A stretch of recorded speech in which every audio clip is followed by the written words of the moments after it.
Hey guys, it's Kwichmann and Zebra here.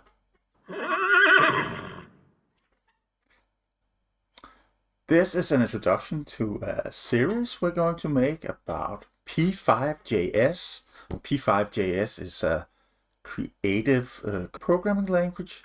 It is part of the processing ecosystem. So processing is a community for creative people who want to get started coding.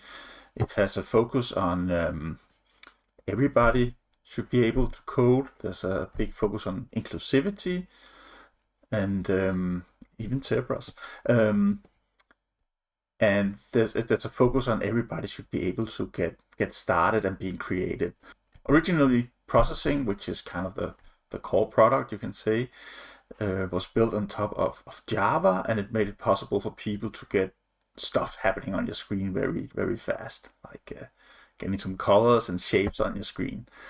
And eventually it branched out into a lot of other stuff. It can be used for art installations, interactive art, stuff like that.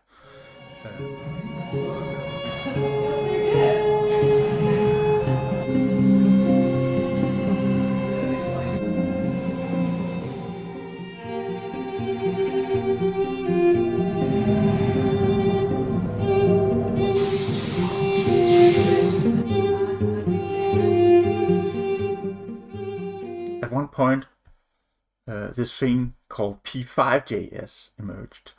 And P5 is kind of, it's not a one-to-one port, but it's kind of a version of processing for JavaScript. And that means you can run it directly in your browser. Yeah, that's right. That's right, Seb. Directly in your browser. Yeah. And that also means that it's pretty easy to get started with, because there is a nice online editor, so you can simply get started right away writing some code. Once again, see stuff happening on the screen. So this is a series for, it's mostly aimed at musicians.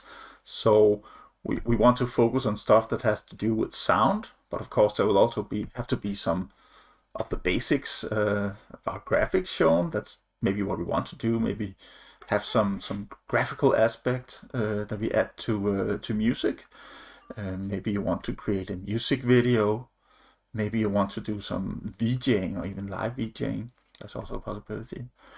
So that means that the focus will be about getting started as fast as possible. Of course, there will have to be some coding involved, and of course, if you have done some programming, or especially if you've done some JavaScript programming. Yeah, that's right, JavaScript. I know, especially if you've done some JavaScript programming, a lot of this will hopefully be a little easier for you.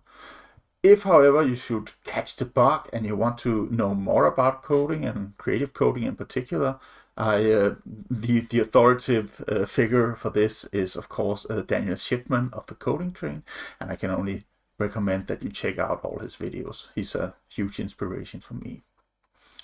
So without further ado, let's get started.